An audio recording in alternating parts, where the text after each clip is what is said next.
이번 영상에서는 법인세 신고 서식 중 자본금과 적립금 조정명세서와 주요 계정명세서에 대해 알아보도록 하겠습니다. 먼저 자본금과 적립금 조정명세서를 살펴보겠습니다. 자본금과 적립금 조정명세서는 갑지와 을지, 병지로 나누어져 있는데요. 을지에서는 세무조정 유보소득을 계산하고 병지는 국제조세 조정에 관한 법률 시행령에 따라 세무조정 출자의 증감 내용이 있다면 작성합니다. 을지와 병지에서 입력한 데이터는 갑지의 7번 자본금과 적립금 계산서로 반영됩니다. 그럼 을지를 먼저 볼까요?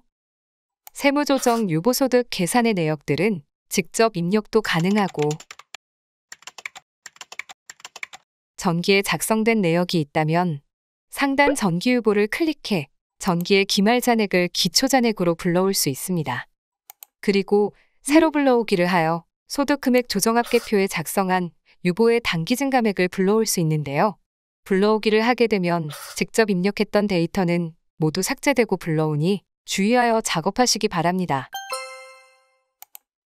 정기와 단기에 동일한 과목명으로 반영한 경우 정기에서 불러온 기초잔액과 소득금액 조정합계표에서 불러온 단기중 증감이 같은 라인에 반영됩니다.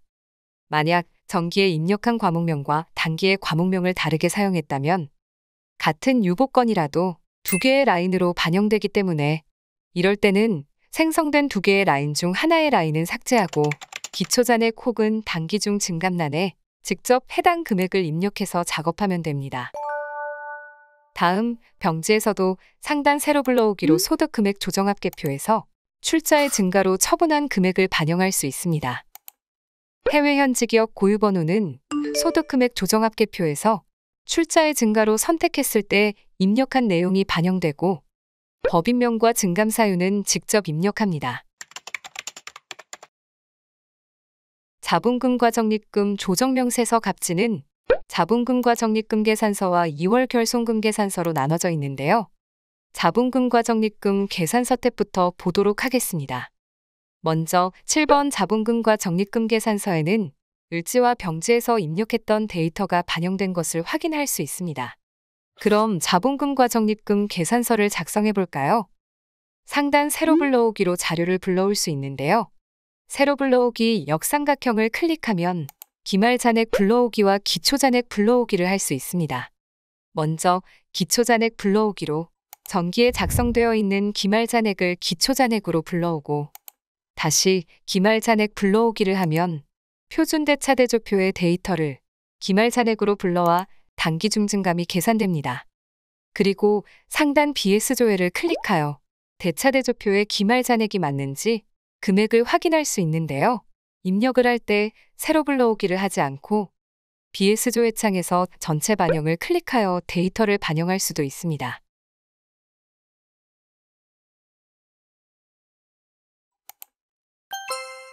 이 경우 기말잔액이 그대로 기초잔액으로 반영되기 때문에 기초잔액과 단기중 증감을 직접 수정해서 작성해야 합니다.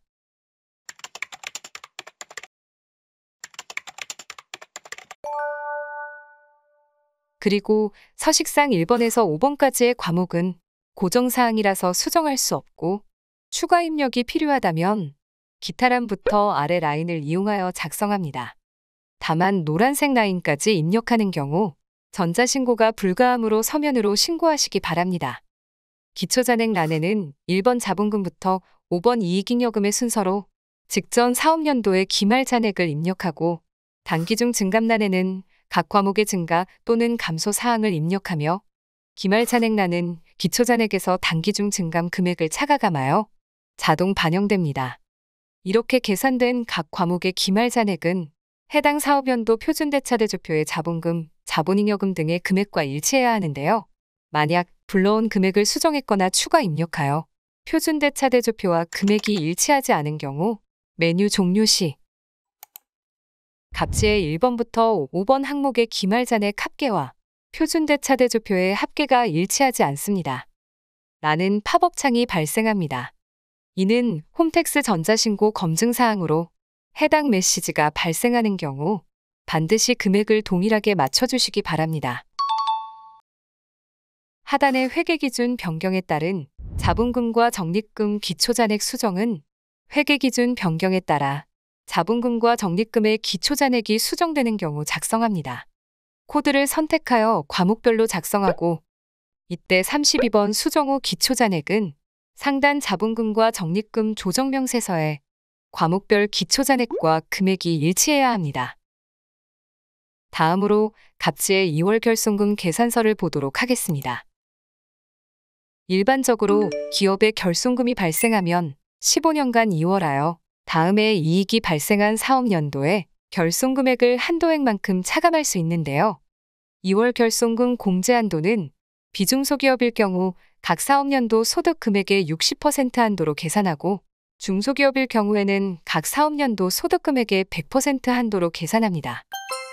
참고로 2019년 12월 31일 이전에 개시한 사업연도에서 발생한 결손금은 공제기간이 10년이고 2008년 12월 31일 이전에 개시한 사업연도에서 발생한 결손금은 공제기간이 5년입니다. 먼저 새로 불러오기를 하면 정기에 작성된 2월 결손금 발생 및 증감 내역을 불러옵니다. 정기에 작성된 내용을 그대로 불러온 것이기 때문에 수정을 해야 하는데요. 2020년 사업연도의 내역으로 예를 들어보면 불러온 내역의 단기공제액은 정기의 단기공제액을 그대로 불러온 것이기 때문에 이 금액은 기공제액에 입력하고 단기공제액은 다시 입력해야 합니다. 저는 아직 한도를 알 수 없는 상태라서 남아있는 2월 결손금을 단기공제액에 모두 입력하도록 하겠습니다. 단기공제액을 입력하고 저장을 한 다음 법인세 과세표준 및 세액조정 계산서에서 새로 불러오기를 하면 109번 2월 결손금이 반영되는데요. 2월 결손금은 중소기업의 경우 100%, 일반 기업은 60%를 한도로 합니다.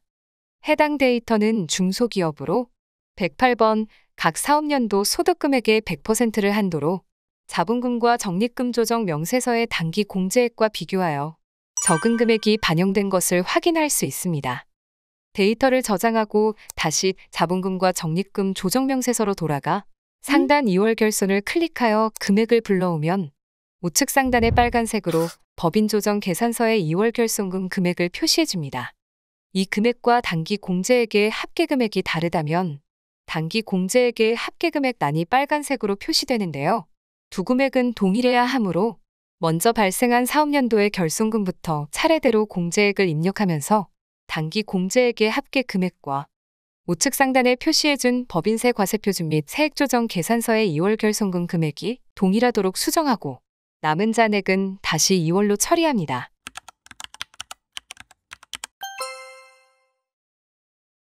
아래 배분한도 초과결손금 사업연도별 2월 결손금 구분 내역에는 법인세 신고 사업연도의 결손금에 동업기업으로부터 배분한도를 초과하여 배분받은 결손금이 포함되어 있는 경우 순서대로 작성하는데요. 배분한도 초과 결손금 해당액의 25번 2월 결손금에는 21번과 22번 중 적은 금액이 반영되며 해당 금액은 상단의 2월 결손금 발생 및 증감 내역에서 해당 사업연도의 9번 배분한도 초과 결손금에 직접 입력하면 됩니다. 다음은 주요 계정 명세서를 살펴보겠습니다. 주요 계정 명세서는 갑지와 을지로 나눠져 있으며 기부금, 접대비, 가지급금 등 주요 계정의 회사 계상 금액과 세무조정 금액, 그리고 차가감 금액을 작성합니다. 따라서 과목별 조정, 재고자산, 국고보조금 등 조정, 건설자금 이자 조정 등이 모두 끝난 후에 작성합니다. 먼저 갑지부터 보도록 하겠습니다. 상단 새로 불러오기를 클릭하면 연두색으로 표시되는 부분을 각 서식에서 불러올 수 있는데요. 예를 들어 102번 퇴직급여 충당금의 회사 계산 금액과 세무조정 금액은 퇴직급여 충당금 조정 명세서에 회사 계상액과 한도 초과액이 주요 계정 명세서로 반영되고 회사 계산 금액에서 세무조정 금액을 뺀 금액이 차가감 금액에 반영됩니다. 기부금 항목들은 기부금 조정 명세서에서 불러올 수 있고, 접대비는 접대비 조정 명세서에서 불러옵니다. 124번 소득처분 금액은 소득금액 조정 합계표의 소득처분란이 상여 또는 배당, 기타 소득인 항목의 금액을 합하여 작성하는데, 프로그램에서는 소득자료 상여 배당 기타 명세서를 작성하면 해당 서식에서 불러옵니다. 그리고 125번 이익처분 금액은 이익잉여금 처분 계산서의 중간 배당액, 배당금 및 이익 처분에 의한 상여금 항목의 금액을 합하여 작성합니다. 다음으로 을지를 보도록 하겠습니다. 갑지와 마찬가지로 새로 불러오기를 클릭하여 항목별로 해당 서식에서 데이터를 불러올 수 있는데요.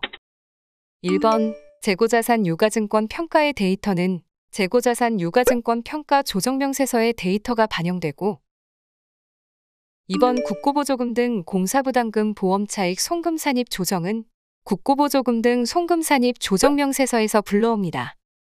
그리고 3번 가지급금 등 인정이자 조정은 가지급금 등의 인정이자 조정 가불에서 반영되고, 마지막으로 4번 건설자금 이자 조정은 건설자금 이자 조정 명세서에서 데이터를 불러올 수 있습니다.